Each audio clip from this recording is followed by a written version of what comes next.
luckily, and we weren't sure if this interview was even going to happen this morning, but we're stoked to have him on the show, joining us. Temitope, joining us live from a vehicle somewhere between Owensburg, Kentucky, and Nashville, Tennessee. Welcome to the show, and welcome to the Morning Wake Up.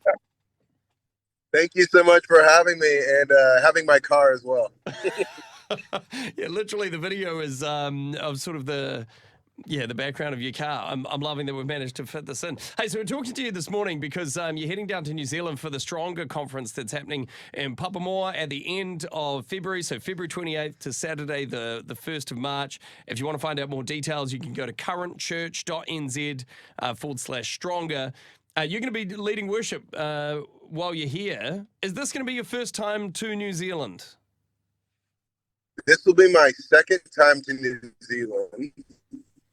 I first went back in 2017, 2018, and I was in Aotearoa for a while, Queenstown. My wife are big Lord of the Rings fans. Oh, nice. Like, very nerdy. So we did a whole little Lord of the Rings excursion. We will be going back to Hobbiton. It'll be glorious. Yes. I'll try to move there. I try to move again. I'll try to move to Queenstown again, and she'll probably say no. Yeah, so what's this story? We heard that you, once upon a time, a few years ago, actually, you were trying to move and live in New Zealand.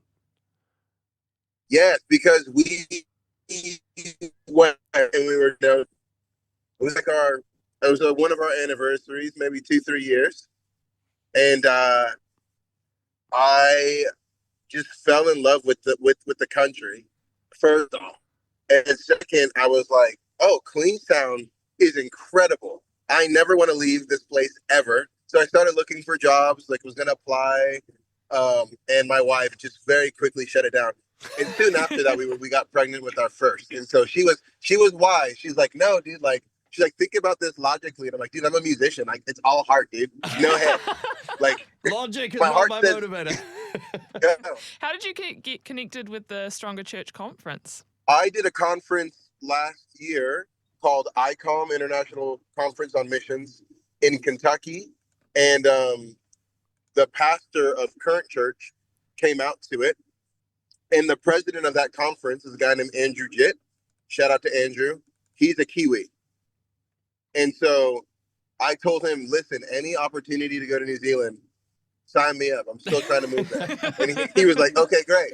So he called me the couple of days before Christmas and just said, hey, you know that guy that you met at the conference, he's doing a conference in New Zealand.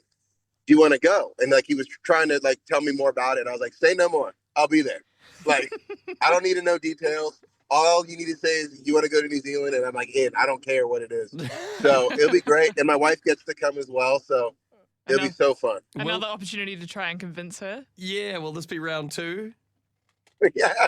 Well, now we have 4 kids in our home, 6 years old and under.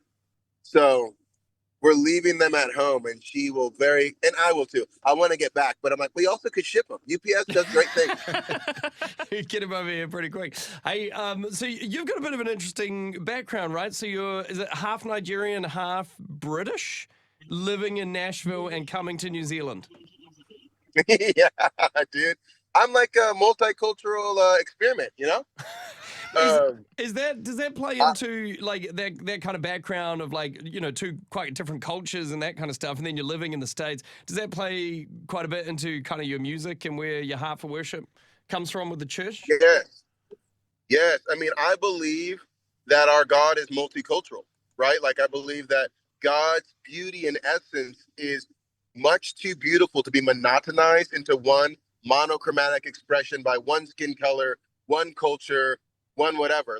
When I'm coming to New Zealand, I'm going to be joining in the work that God's already doing in New Zealand through the people that are there. I'm not bringing an American experience over.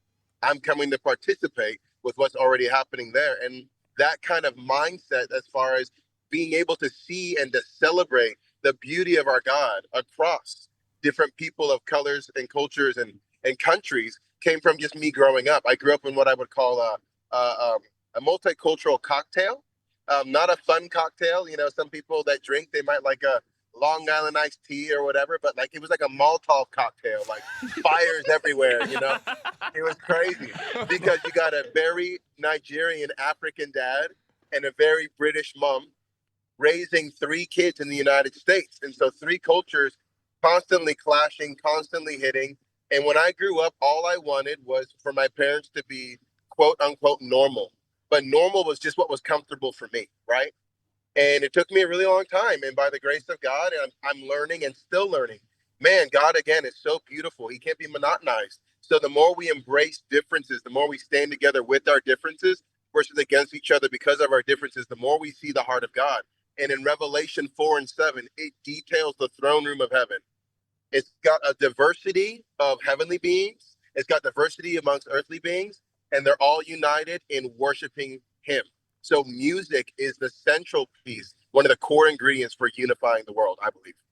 Well, I think you're going to be a real great asset at this conference if you bring in that kind of word and that kind of passion. One little word of warning, you know, you're talking about the multicultural thing there. So we've got a bit of we've got a Kiwi accent, you know, the way that we pronounce words.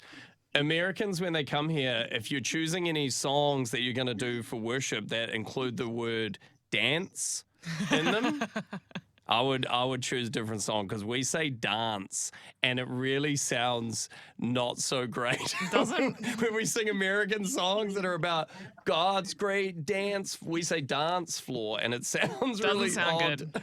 It's real off. But then if I learned that when I went there, and I went to, I think it's pronounced Fakatani. Yes, yeah. Yeah. It totally threw me off. I was like, who's casted? Why?